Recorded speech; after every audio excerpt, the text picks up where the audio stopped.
Oh, hey everybody! It's Romania Black, and this room might look different. My hair might look different. Everything about this might look different because it has been 4 years since I reacted to the last content for Skate the Infinity. Oh my god! Okay, now let me back up. Technically, last year I did react in 2024. January of 2024 to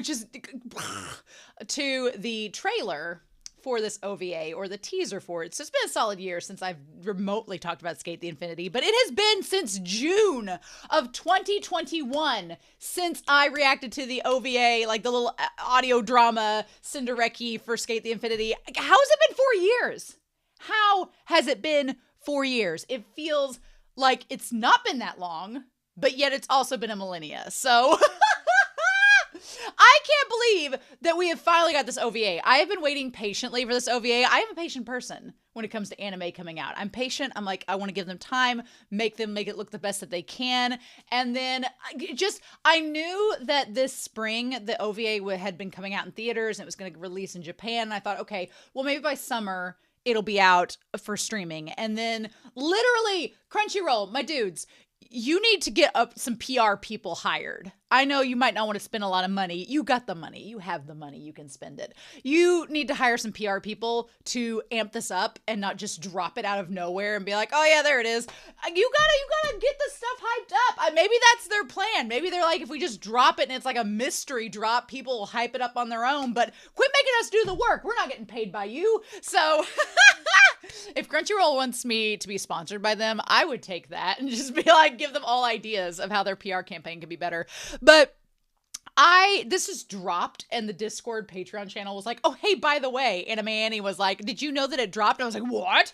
So I'm like in the midst of getting ready to travel for a week and a half.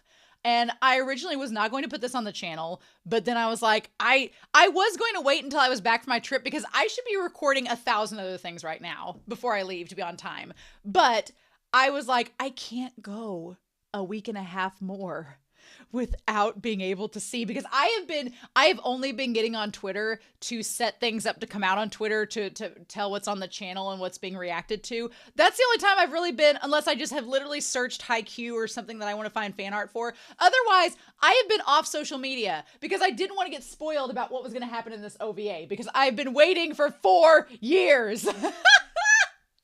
So naturally, the Discord channel has been just black box, which is fine. I love that because it shows me that people are talking about this and they want to talk about it and there's something good happening. So I'm like, ah. But in any case, I'm really excited to dive into this OVA. If you have been on my channel since Skate the Infinity came out in 2021 as a reaction, then thank you for sticking around for this long. But I'm so excited. Oh, I'm so excited. I honestly, the only thing I know walking into this OVA is I know that there's a story about Matcha Blossom. There's a Cherry and Joe story that is happening during their high school days. There is a Langa and Reky story. Maybe there's a Mia and Shadow story. I don't know for sure. I would love Shadow and Oka to get a story. That'd be really cool. And then I know that there is a Tadashi story that I think is going to be, from what the previews have shown, maybe like Adam's day in the life, and Tadashi is just like helping him get ready. There's that one poster that came out, this official art years ago, it's Adam in the bathroom and his chesticles are glistening and he's got like a robe on, and then Tadashi's just there with a towel like, here, sir. And I was like, ah! So oh my God, y'all, I've been so excited for this OVA, and I should have been watching something else tonight, but couldn't do it. I was like, I need to watch this. So I'm so excited. I hope you all are as well. But in any case, I am so ready to start this. We're going to have a link down below to the description as per usual with this channel. Y'all know how I do. And then we'll come back and discuss it. But oh my God, I'm so ready. So in any case, I hope you all are excited. I hope you all have buckled in, gotten ready. We're going to talk about this. But we are going to start the Skate the Infinity OVA. Holy shit, I can't believe we're here. And we're going to do that here in 3, 2, 1. And I'll see you all on the other side.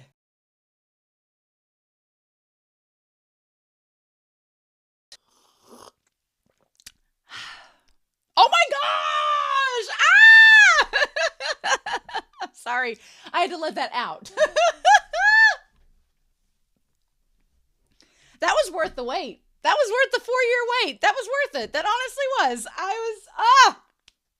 I just love Skate the Infinity so much. It is such a comfort anime. It is one of my favorites. I love the dub. I can't wait to watch this in the dub. It's going to be amazing. I can't believe I just started Chihaya Furu and we get a Karada crossover.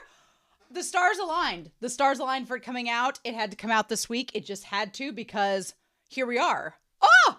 I'm watching Chihaya Furu. I just started it, and it's about karate, which I knew the reference that they were doing in this OVA, and I was amazed. We're going to talk about it. We're going to go through this whole thing and talk about it. I went back to the Discord and all the black boxes and everybody freaking out.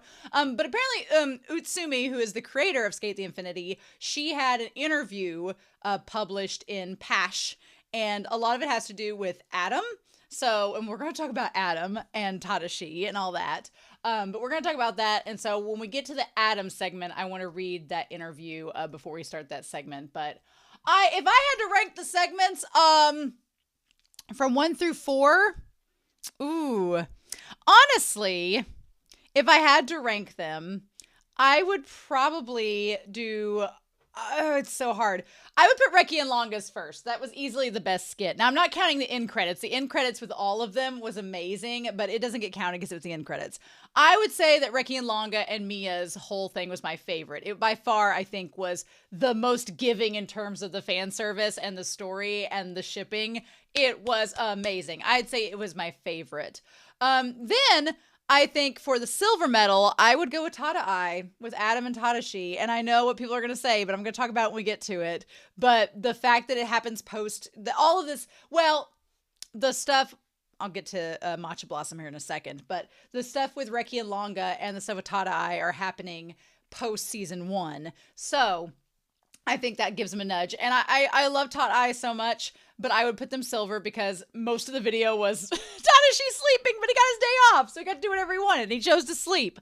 I can't blame him. He's a busy man. So there's that. We'll talk about it. And then I would probably put Hiromi and the manager and then Matcha Blossom as my bronzes.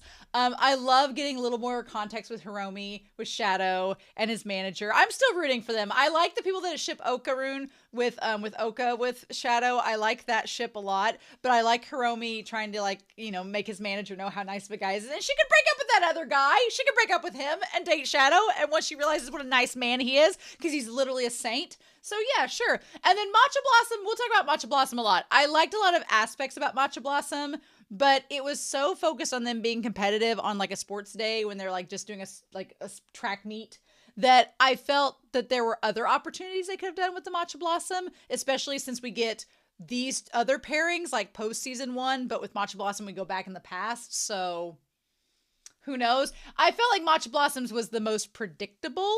Once I kind of knew what it was about, I was like, okay, it's going to do X, Y, and Z. And it kind of did. The stuff with Tadashi and Adam and the stuff with Reky, Langa, and Mia, I had no clue where it was going. And I was enthralled. So we're going to talk about each of them. But there were still aspects about the Matcha Blossom one that I really liked. So we're going to get to it with this.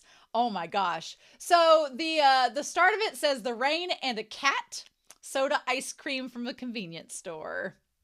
I think this is so cute that Mia is hanging out with Reky and Langa, being besties. I think that's so adorable. I love that Reky's like, okay, we're getting back to the skate park, got our skateboards, and Langa, whose head's always in the clouds, has started studying meteorology so he can predict when it's gonna rain.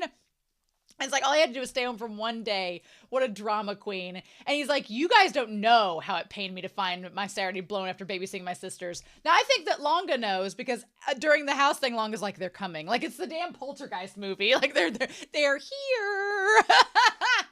Or like the Shining twins, which they are twins. But I love it. We'll talk more about it. But I feel so bad for Reky. I feel bad for Reky that he gets stuck out in the rain. He refuses to stand under. He's just waiting for it to stop.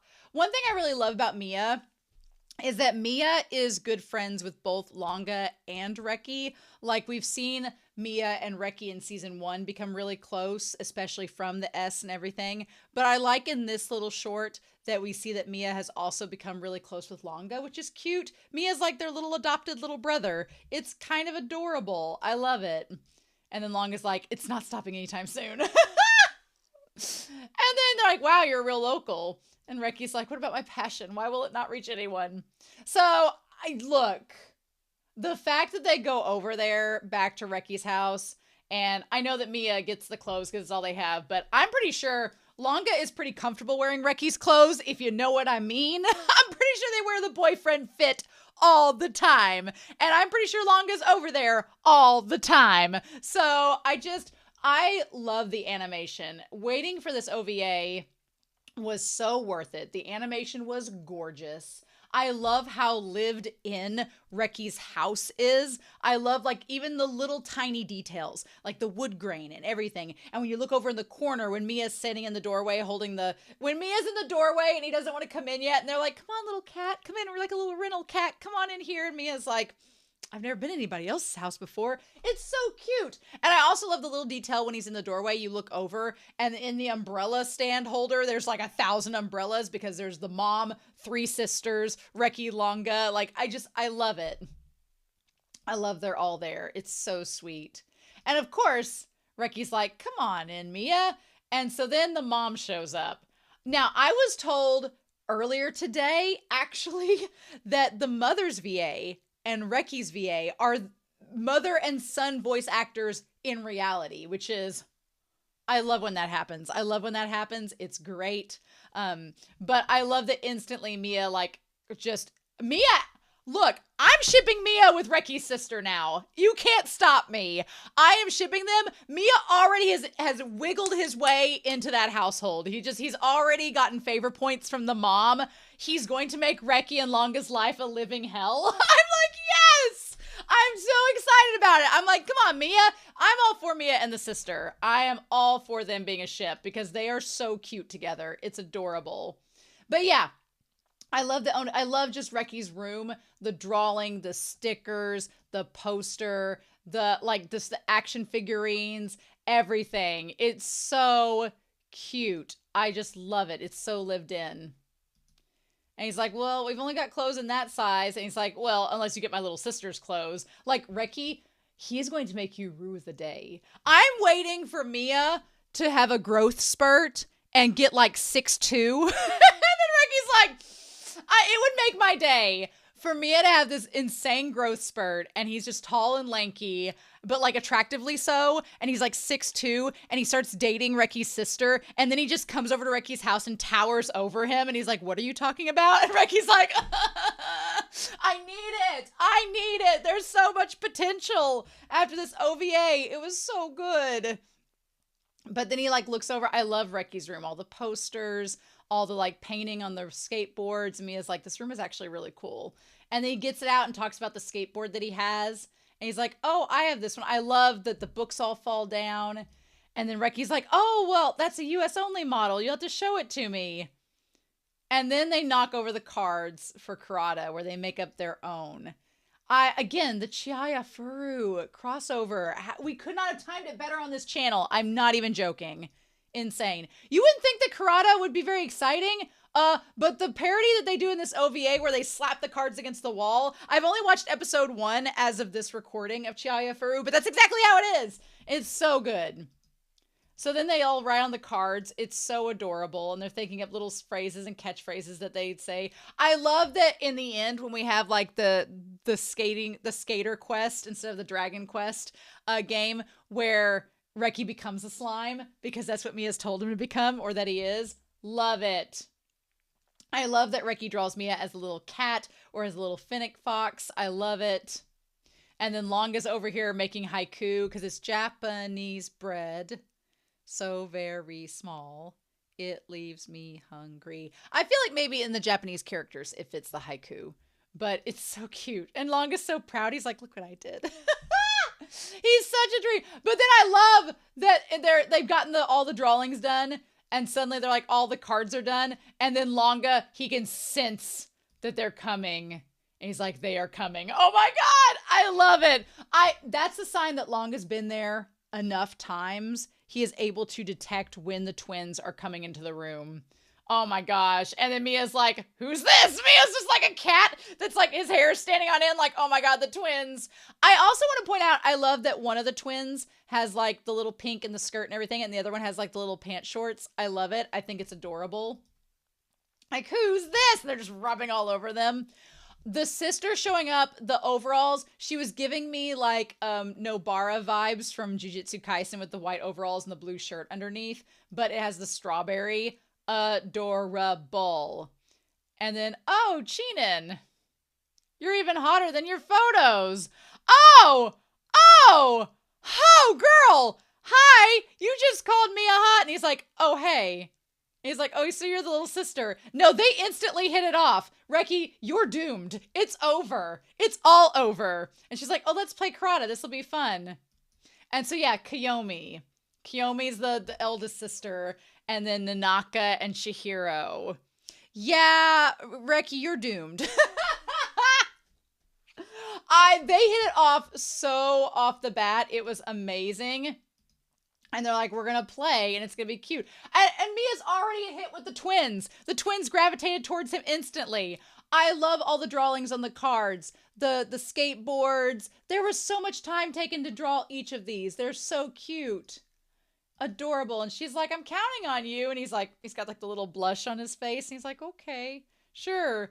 I love that Reky's like, oh, we're going to win this, right, Langa? Now, if you've never played karate before, it's basically like you start saying a poem verse, and the next step is you have to find out the second verse of the poem, and you have to find the card with the second verse, the verse that comes next, to finish the poem before someone else does. And you smack it out of the way and grab the card for yourself.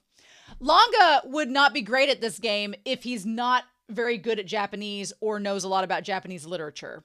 So, yeah, that's just... Also, I'm realizing now Reky's headband is like this, looks like Adventure Time, looks like, is it Finn? It's Jake. Yeah, Jake from Adventure Time a little bit. Langa's so handsome, though, like these two. And then they do the little fist bump, like, sure, but they end up being terrible at it. And Kiyomi ends up being insanely good. And Mia's like, oh, I am terrified and aroused. Let's go. And Reky's like, what did I do? This is not good. Kiyomi was the runner-up in the neighborhood karate tournament. And apparently they have these tournaments like in grade school, middle school, so that's absolutely realistic. And they're like, that sounds great and not great. I love it. And they try their hardest, but they lose the beef hardcore. And the twins have gravitated towards Mia. Mia's already been accepted into this family. Reky's life is over as we know it. I love it. Because poor Langa's trying to say the Japanese and it doesn't work. Oh, this was just so adorable. I loved it. And I loved it in this moment where in the midst of the game, everything's going super well. And then Kiyomi and Mia, like, their hands overlap. And he's like, oh, and they look at each other. And then Reky's like, don't even think about it. And I'm like, oh, no, it's too late, honey. I don't think that's gonna work. I love they reference poutine. So poutine is Canadian. I do know that. It is a Canadian delicacy. It's like French fries with gravy and other condiments on it. I've only had it once, but it was Americanized poutine, so it was not the same thing. I need to get the authentic version if I ever go to Canada. So yeah, they're like with ketchup. But yeah, it's so good, and they end up losing. Poor Langa. It's really funny to see Langa, who's so good at skateboarding, suck so hard at karate. But he handles it with grace. He handles it with grace. And then, as it turns out, Mia and the sister win. And they lord it over Reky and Langa, towering over them to announce the penalty. Yeah, if those two ever start dating, Reky's doomed 100%. And so he makes them, so he says, you guys have to go to the convenience. I love these, like, it's time to announce your penalty. And then they get to Reky and Langa and they're holding hands and cowering in fear. They're dating so hardcore. They are so dating. It's over. How could you say these boys are not dating? They have to be. And then she's like, oh, which is to go to the store on Piggyback and buy an ice cream. Now, we all know as the audience that these gentlemen in high school, once they got around the block, they wouldn't have to keep being on Piggyback. I mean, they wouldn't have to be. but they do it anyway because they're dating. And then they even switch off because that's just, And I love that while Reky is carrying Langa, Langa's smiling like this is so fun. And then Langa carries Reky and has less trouble carrying Reky. So Langa's been working out.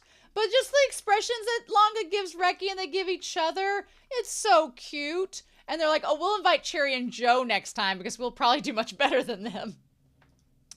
And yeah, and then they see the family store and there's a damn rainbow.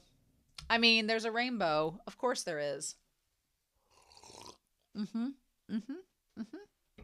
we get the Hiromi, a little scene change there where he's getting all of the roses for Tadashi, buying the roses in all of the colors. It's so cute.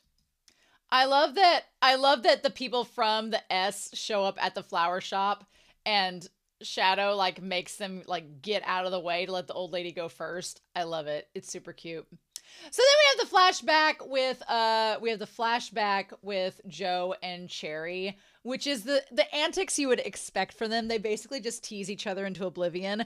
I'm surprised that we didn't see Adam and Tadashi in this, but then again, they're saving Adam and Tadashi for their own thing. So I was kind of happy that this seems to be a precursor to before they even meet Adam or know about him skating. So I love Cherry with the lip ring and the long hair and Joe with like the rolled up shirt for the track meet. It's super cute. What I was going to say in the reaction, and I was like, ooh, I'm going to talk about Given for the next hot second. If you don't want to hear about Given, then I'm going to wave my hand. And when I'm done waving my hand, you can hear me not talk about Given anymore. But I'm going to compare Given couples to Skate the Infinity couples. Okay. So to me, you have in Given 3 sets of couples, and it's not necessarily based on age, but you have the eldest couple, which is Haruki and Akihiko. Then you have the innocent young couple, which is Mafuyu and Ueneyama. And then you have the young couple that are also very passionate, very fiery, and very kind of controversial in some ways. At least when it came out in the manga, and that is Hiragi and Shizusumi. So, and I'll talk more about Hiragi and Shizusumi in a second because it's important, the comparison. But obviously, Mafuyu and Ueneyama is Reky and Langa. They're innocent, they're young, there's a little twinge of angst there. Langa and Mafuyu have both lost someone dear in their life. And it's affected their relationships, although I think Langa's not as affected as Mafuyu. But anyway, and then you have Reky and Ueneyama, who are very similar in terms of being like optimistic go-getters who are powerhouse workhorses and are kind of like more down to earth. And they're kind of our MC in that regard. So very similar, very similar.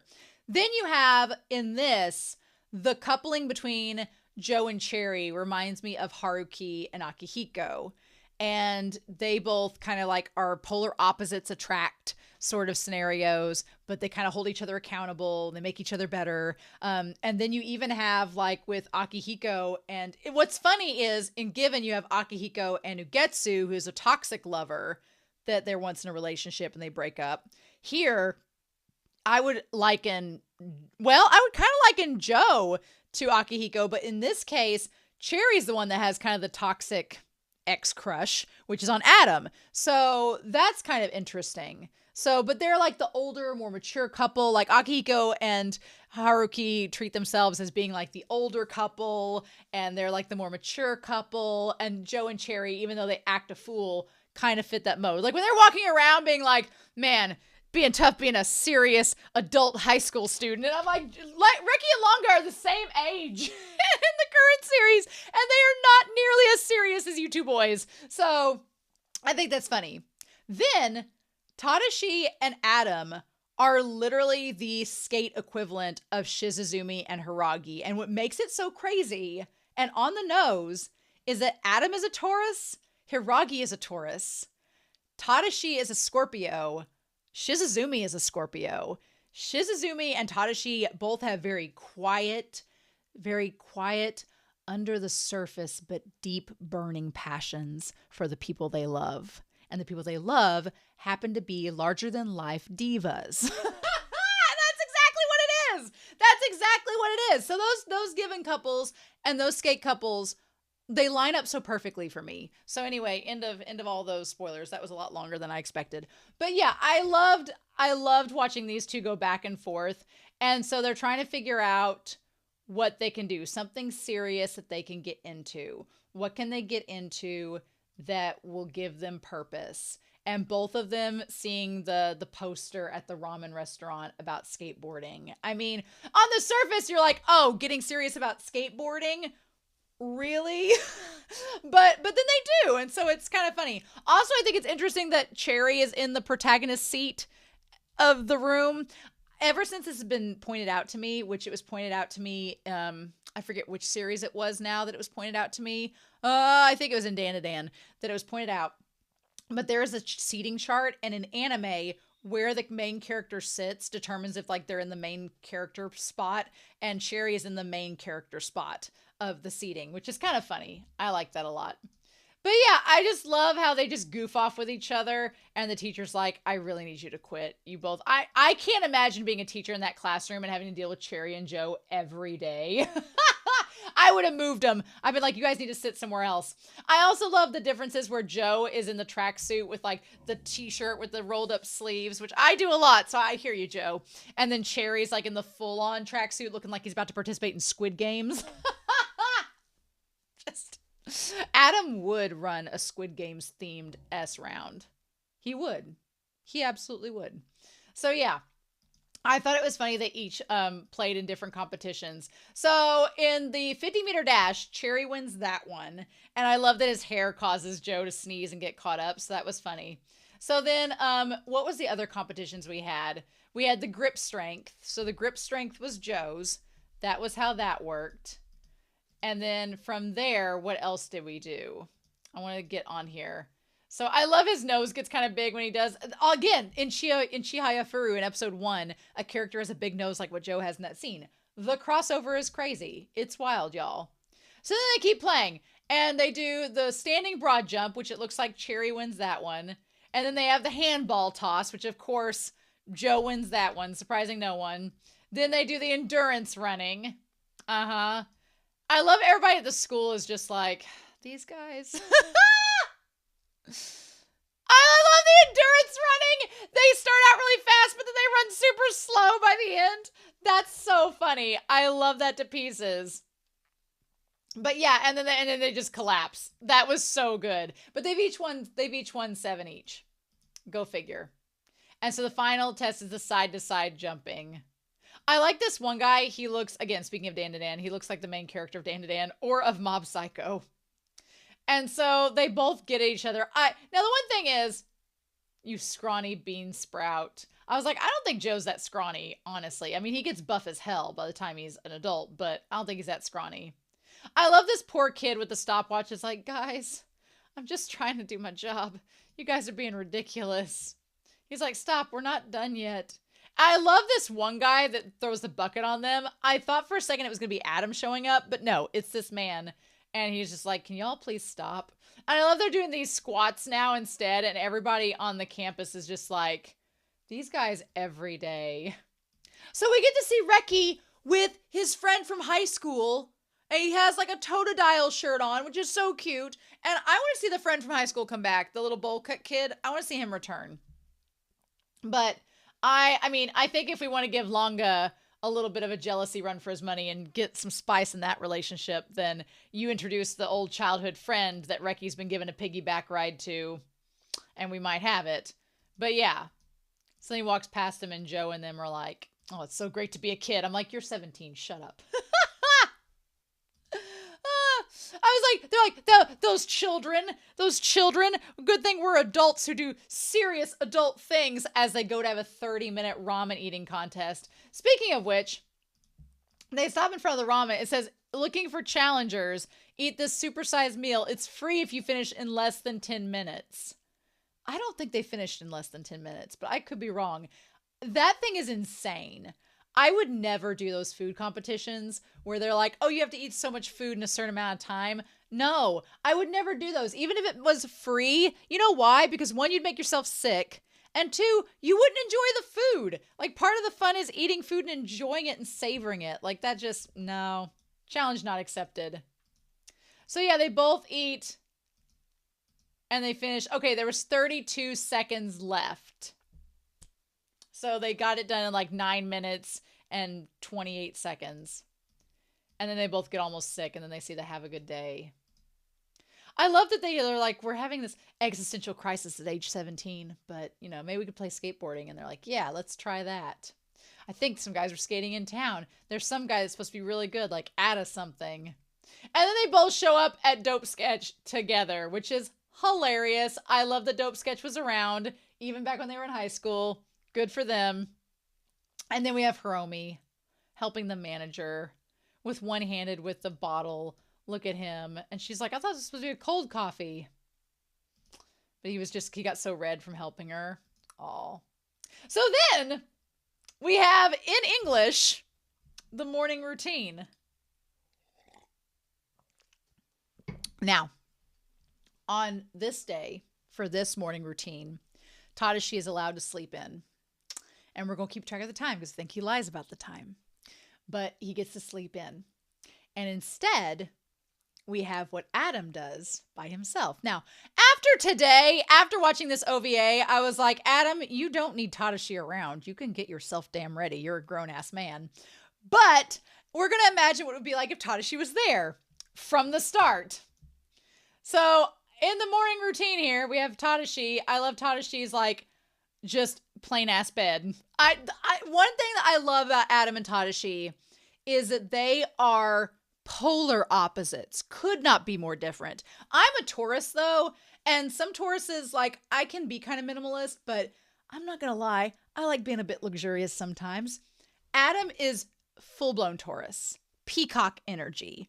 Just the most luxurious things. The silk sheets. Everything's just a luxury crimson. He has the blue silk pajamas. Everything's so extravagant. And then Tadashi has like white cotton sheets. And nothing else. And whereas Adam is like sleeping all like this, Tadashi looks like he's just coming out of a sarcophagus. So Adam wakes up at 5:30. That's early in the morning. Considering he's at the skating rink till after midnight usually, that's pretty early in the morning. Not a lot of sleep. But he gets up and goes to take a shower by himself. They gratuitously were like, you are going to see Adam's ripped body, whether you like it or not. And here's the thing. I mean, I don't mind this fan service because Adam's a grown-ass man. This is totally fine to see. And plus, we've seen Joe's like chest and everything hanging out, so it's not any different than that. But I have a feeling this mangaka or this creator, because it's anime original, I have a feeling this creator really likes Adam. And they just really want to show us Adam because they can get away with it. And I'm like, okay. Also, Adam's voice actor is amazing, so I'm all for them. But yeah, I think my favorite scene in the morning routine is Adam walking back into the room dancing at 6:05, just dancing, but not just dancing, like doing a waltz, which you normally do with someone. So is Adam pretending to dance with Tadashi and then saying that it's Langa because he doesn't want Tadashi to know.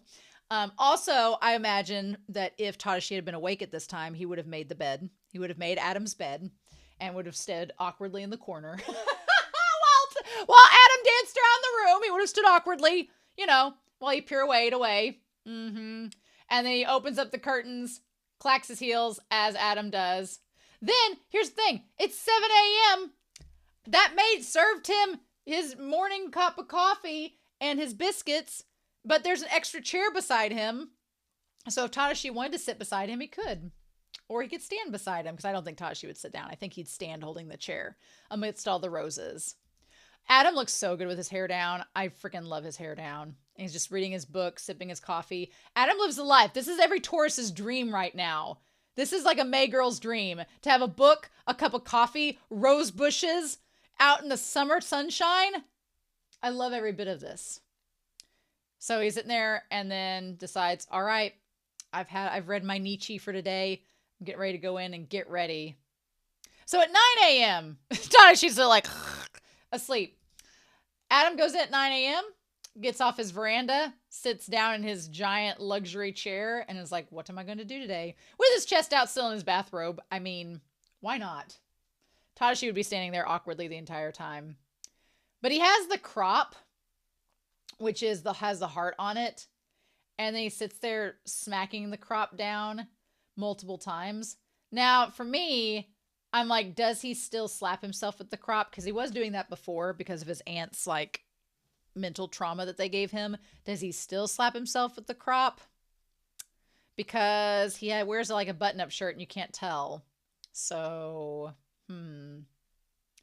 Anyway, slicks the hair back, combs it back, and it has a little part. I like that his has the front part that goes boop, and then Tadashi has the back part that goes boop. So, but Adam's kind of looks necessary for him to have the bangs down. He has the millennial bangs. We'll forgive him. But yeah, he comes in there, gets himself ready, has the shirt and tie on. Okay, at 11:15, Tadashi's ass was not up out of bed. He slept beyond. He slept a full damn day. He slept until, what is 1600? Like 4 p.m.? He slept till 4 p.m. in the afternoon. He slept hardcore. Of course Adam has horses, because all rich Japanese people do have horses and stables, which, to be fair, a lot of rich Americans have horses and stables like that too, so I get it. But I love that Adam has a black horse, of course. Although, and him just doing this, his equestrian with the crop, of course. Looking like a damn, like, equestrian monthly model, Meanwhile, Tadashi is just like, then he comes back, takes off the shirt, takes off the blazer, puts the gloves and the riding crop, which I'm sorry, but I'm sure that at 3 o'clock in the afternoon, there are some individuals that would probably do some fan fiction of that riding crop and them gloves involved with Tadashi, because they have BDSM. It's fine. It's not my jam, but I'm happy for them, you know? And then Tadashi just face down on the pillow at 1500. So he went and got another shower. Another shower. Because like you do. Okay. And then at 3:30 in the afternoon, he sits down. And then what does he do? Is that brown sugar or heroin? That he is lighting on fire. I'm assuming it's brown sugar that he lights on fire. Was he getting ready to do crack? I mean, it's up to you to know these things. And then that's when Tadashi's alarm starts going off as Adam looks terrifying. Now, the one aspect about this that is creepy that I will acknowledge that I don't like is that Adam has a very unhealthy obsession with Langa. And him seeing Langa happy is very creepy. I acknowledge that. But I also like the fact that Tadashi is there to kind of try to get Adam away from that, being like, let's stay away from the teenage boys and you have the relationship with me. So I like that better. But also Adam's just sitting there like having his Kong. I'm guessing that it was on fire like for the alcohol. But yeah, Tadashi, like, I love he like hides the zoom. He hides the snooze button with his phone. He's like, no, I don't want to do it. And then the moment that they both like wake up and look over, and Adam looks over like, are you awake? Are you awake yet, puppy? And Tadashi's like, oh shit, the sun is up. I love that when he looks over, when Adam looks over and then it pans out to see what they're looking at, Tadashi had been looking at the sunshine.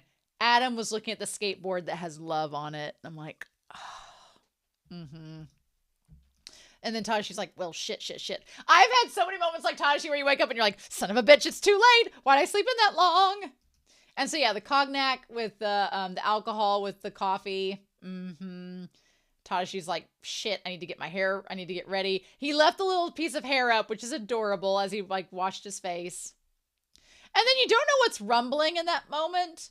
And then you look over, and as Tadashi's like getting his clothes off, his room looks so modest and minimalist compared to Adam's. But as he's getting ready to take a shower, he doesn't even take a shower. He just gets dressed. He doesn't even take a shower. He's like, I forgot. I have no time. As Adam's drinking and looking at the picture. Oh my God. And then he's sitting there. He's practicing hitting someone with a skateboard. Why? So, okay. I want to go back to Tadashi's room for a hot second. As he's getting ready, we see like him getting his suit on in the mirror. And like adjusting his tie and everything. Also, I just now realized that Tadashi's outfit is basically, with the pink tie, kind of like Reagan Arataka's from Mob Psycho. Okay.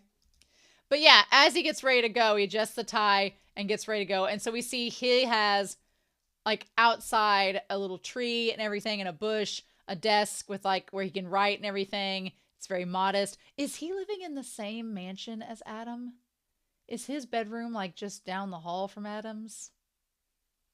You all answer down below. But yeah, and then he goes to check. He checks his bangs, but doesn't check the back of his head. So yeah, Adam's practicing swinging. Of course he is. Of course he is, the bastard. And I guess I don't get mad at Adam because, one, we resolved his conflict kind of in season 1 and realized he is a weirdo, but he's a weirdo with Tadashi, so Tadashi kind of keeps him in line, and that's fine. But also, he's just a diva villain. I'm a sucker for a diva villain, and I'm a sucker for a diva villain who has a crush on his childhood friend that helps to ground him and keep him from being even weirder. I'm just kind of into it. I'm into Tadai. Because it works in the weirdest ways, right? So then, yeah, Tadashi shows up and he's like, oh, Mr. Inosuke. And he's like, before you leave today, I want to go over next week's party with you, so please be sure to attend it. And Adam's like, so I placed your S costume in the car. And he's like, got it. And that's when he, like, walks past him and he like looks back and says, what time did you wake up today? And Tadashi's like, 11 a.m. Total lie. Absolute lie. 100% lie. You slept till the very last second or you would have already been over there. And Adam knows it. He's like, He's like, how'd it feel to have your collar off for the first time in ages? He let him have the day off. And Tadashi's like, welp. And he's like, I feel unworthy of this question. And Adam's like, I asked how it felt. I kind of love that because Tadashi is like, oh, I don't deserve to answer. And Adam's like, no. I asked you a question. This is RuPaul's Drag Race. You're going to answer the question that I asked you. I want to know, how'd it feel to get the day off? And then he turns around and says, I was able to spend time in a fulfilling manner. Thank you very much. And he has a little stick of, like, the alfalfa sprout sticking up on his hair. And Adam's like, oh, really?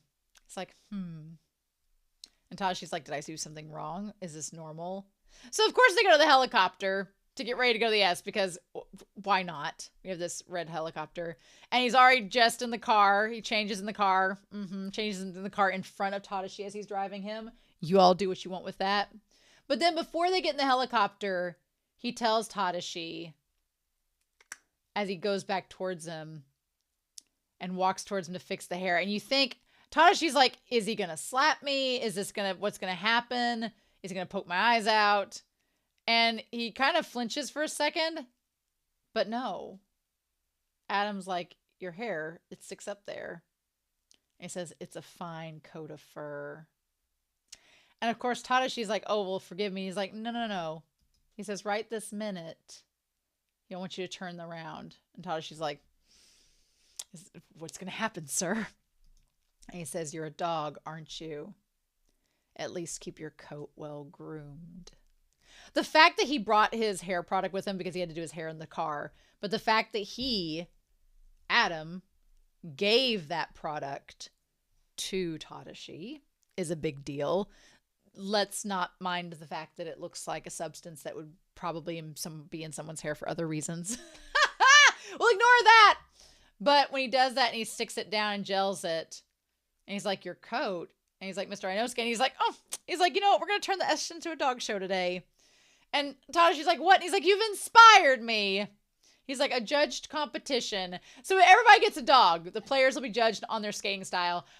So Langa's it looks like a Samoyed, is it like a wolf, like a white wolf? I don't know what dog is. Is it a Samoyed? Maybe. My mother raised American Eskimos for a while, and they kind of look like that a little bit. But, we'll see. And then, let me see. Of course, Shadows is a bulldog. Of course, Shadows a bulldog. Right, but it's beauty. Trick quality. I'm like, is Mia a little Pomeranian? Hilarious for a dog.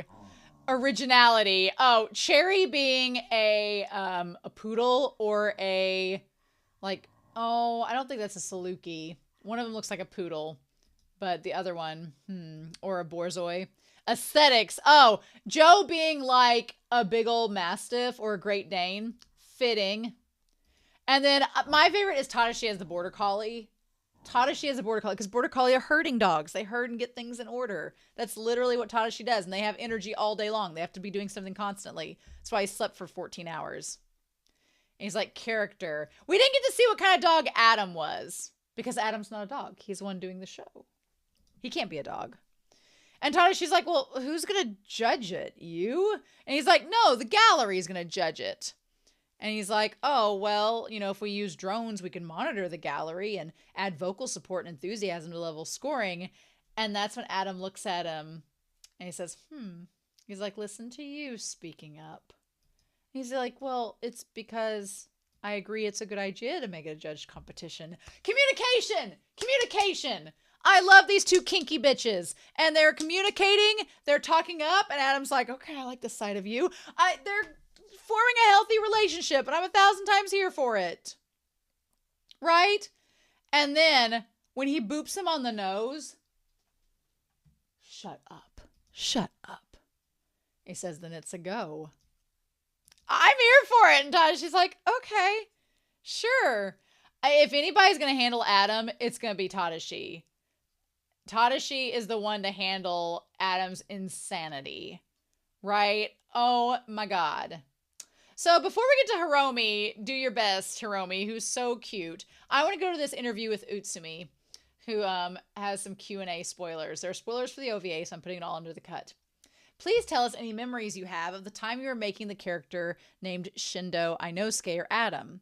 Also, did you feel that the character transformed as the production progressed? So here's what they say. When we first started working on the screenplay, I couldn't really picture what his position as a last boss was, so I felt a bit conflicted about him. After studying other works and adding elements that were unique to him, he became what he is today, but I never expected him to become the way that he is. His perversion and violence are his defining features, and I think the decision to include the former was made once the mask was decided. However, if he goes too far, he would become unclassy, so we had to control how much we used it, and I think it's really because Koyasu-san was such a classy Inosuke that he became the character he is today. Yeah, Koyasu, his voice is so... It adds so much to that character, and David Wald does it for the English dub, and they really add such a layer to his character that you can't, I can't quite hate him because there's just like a level of like class to it. It's weird. What do you think makes Inosuke or Adam so lovable? Well, in third place, the fact that when he gets excited, he wants to dance and starts tap dancing. In second place, the fact that when he first came into contact with Langa, he tried not to touch him, but that just made it seem like he was too conscious of it and made it even more perverted. And in first place, the fact that when Langa hugged him in episode 5, he malfunctioned and started skating in circles saying love, love, lovey. It's adorable to think that he was so happy that he broke. I don't like Inosuke hitting on Langa. I do think it's creepy and I don't like it, but Inosuke has a lot of issues with being deprived of affection. So I don't approve of it, but this creator given this. What is something you thought was important regarding the interactions between Inosuke and Kikuchi in the series? During the first season, I was conscious of the sharp, tense atmosphere between them because of their feud. But in the OVA, I assumed their scenes would take place after the first season ended, so the relationship between them is new. I can't really say what their relationship is now, but it's definitely not the same as it was before. I'm all into what this OVA does. This OVA makes their relationship into something completely different than season 1. I'm here for it. Please tell us more about Inosuke's school days. There are a lot of mysteries about Inosuke's school days, aren't there? We only determined what we have shown in the story, so this is just my personal opinion. But I imagine that he's able to do everything better than most people, so he probably found his classmates boring. That's why he was so absorbed in skating, and thinking about that makes me sad. So I'd like to see him attending class in gym clothes or a swimsuit. There's over a month left until Inosuke's birthday, which is May 1st. If you were to give him a present, what would it be? Oh, I feel like if I tried to give it to him, I'd be hit by a board, but I'll be brave and give it. I'll try to give him a giant rice ball made by Langa. I can do it. Let me have a go. To the left, Utsumi wrote a letter to Adam to celebrate his birthday. Dear Shindo Inosuke, have you been doing well? This might be a little early, but happy birthday. I laughed when I saw that the request from the Pash staff this time was for a pinup of you on horseback. I'm sorry, please don't hit me. This is just proof that everyone loves you. I was so happy we were able to see a peek of various aspects of you in the OVA. When I saw you swinging the board around, I got goosebumps. It's a terrifying technique. I'll continue cheering you on from behind the scenes. Sincerely, Utsumi Hiroko, March 2025. P.S. I made sure to hide your ass in the shower scene, so please don't be angry with me. No, I feel like Adam would like that. Adam would be about that. Oh my God. That's insane. So, yeah. I don't want Adam hitting on Langa, except if it's just for a joke. We all know that Langa and Reky are canon. But I do approve of him getting closer with Tadashi. Hell yeah. So I feel like Adam wants Langa to do well because he feels like Langa is a reflection of him, but the good version of him. So he wants the good version of him to do well. At least that's my thoughts. I love the animation style for Hiromi in these little cutscenes. They're so cute. And then, like, the manager realizes that Hiromi was super nice and let the little kid borrow the umbrella. And so she goes to return it. But, of course, Hiromi's like, shit, I'm getting ready for the skating competition. I'm in, like, full leather fetish. I think she'd be okay with it. I think she'd be fine with you, bro. You just need to, like, go on a date with her. I think she'll be all about you, bud. I think there's hope for Hiromi left. Bless his heart. Also, I love that he has all the flowers in the windowsill. So cute. So then we got the Dragon Quest parody where we have Mia as the prince, which is super cute. Reky's the warrior. We have Langa as the elf. It's adorable. I love it. Then I love that Shadow comes in as the orc. He's like an orc. And then we have Cherry coming in as like a ninja or maybe a mage, perhaps. He looks like a ninja there. And he turns Reky into a slime. And he turns Langa into an Oni, which is hilarious. And then we have Joe, who's an Oni. I mean, Reky looks like he dies every single timeline here, which is so cute. And then we get to Adam, who looks like a literal demon. And then you have Tadashi, who is the snake that works with him. I mean, they reminded me of a couple of characters from Scumville and Self-Saving System. Just saying. I also, Tadashi with the boob window. Tadashi and Jushi Long, they would have so much fun together. They would be besties. I'm just saying. Oh my God. That is hilarious. And then, of course, Adam with the claws, the red claws and everything. Of course. I love that Mia has the cat scratches that make him look like a cat there. And they all band together against Adam. It's so fun. I love the Skater Quest parody. So cute. I just love it so much. Aww. This was adorable. This OVA was everything. I needed this OVA in my life. Let me tell you all how much I needed it. Let me tell you. It is amazing. I am so excited that we have it with us. I'm definitely going to be waiting for season 2. I think that they will make a season 2, but here's the thing, y'all.